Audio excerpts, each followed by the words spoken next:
Tax reform taken off the table, at least for the immediate future. Treasury Secretary Mnuchin warning an August deadline is unlikely, as health reform still has a long way to go. Come on in, please. Kristin Tate.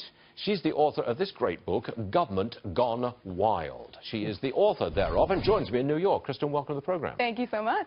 It's all very well saying government gone wild and we'd love to reform it, but Congress is doing absolutely nothing in that direction. I mean, what do you say about that? Yeah, I mean, most Americans want a smaller government, and that's what Trump promised us, but Trump can't do that alone. But he is taking steps by himself, quietly, kind of behind the scenes, to do what he can alone. I mean, look, he's done a lot already. He's appointed a conservative to the Supreme Court, which was huge and really important. He's also empowered our Border Patrol agents on the border, and that's critical. He signed an order in January, which will increase the number of agents down there. It will stop these catch and release policies that we had under Obama. We've already seen a 60% decrease in illegal border crossings. Yeah, all good. All good stuff. I agree with you entirely. All good.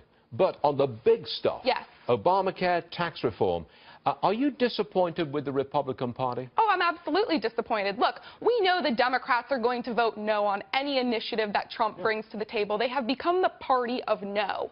But the infighting among the Republican Party has been just as harmful, and it's got to stop. Democrats are very good about coming together and voting as a bloc for the sake of the party. But Republicans, they've been purists. A lot of them have been anti-Trump, and they tend to vote on principle. We saw that with Obamacare. I mean, look, now we're stuck with Obamacare because these Republicans couldn't come together to get things done. Now we're looking at tax reform. We've got to make this happen. We have the highest corporate tax rate in the industrialized world.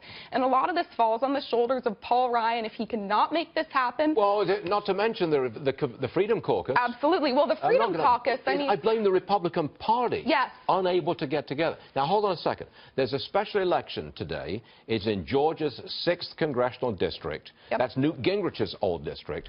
Solid Republican for decades. But there's an election today. And the Democrat, 30-year-old youngster, is coming on strong. It just may be that voters send a message to the Republican Party, get on with what you're supposed to be getting on with. What do you say? Well, look, that guy needs 50% of the vote to win outright. If he doesn't get it, which he probably won't, it will go to a runoff, or it will be a one-on-one. It's a crowded field. There are nearly 20 candidates. 11 of them are Republicans. When it goes to the one-on-one, the Republicans will consolidate around one candidate. He will probably lose. But the Democrats think if they can switch this seat to the Democrats, it will send a message to Trump. It will humiliate Trump, but I think it's the opposite. If they can't switch that seat, it's a massive humiliation for the Democrats. I mean, look, if you can't win with $10 million, it's pathetic. No, it's not a humiliation for the Democrat. It's a humiliation for the Republicans. If the Democrat wins, obviously. Oh, well, if the Democrat wins, that's yes, obvious. That's it. But even if he does well, he's a 30-year-old youngster. He's out there on the far left. If he does well, if he comes within like 5 or 6 points of the Republican in the eventual election, that is a humiliation for the Republican Party. It is, but think about this. A year ago on this very program, we were talking about the importance of turnout. We have a Republican in office right now. Republicans may not be as incentivized to show up at the polls. Liberals, they are angry. They are more likely to be mobilized. So you cannot discount the power of mobilization. Having said that, I think this kid is still going to lose. It's going to be a humiliation for the Democrats. And if he loses, that sends a very strong message that the Trump train is still going strong. So. This kid? Did you call me that? I mean, is he about the same age as you, very roughly? I'm not asking directly, but, you know, very roughly I'm not he is. trying to run and make this big anti-Trump statement.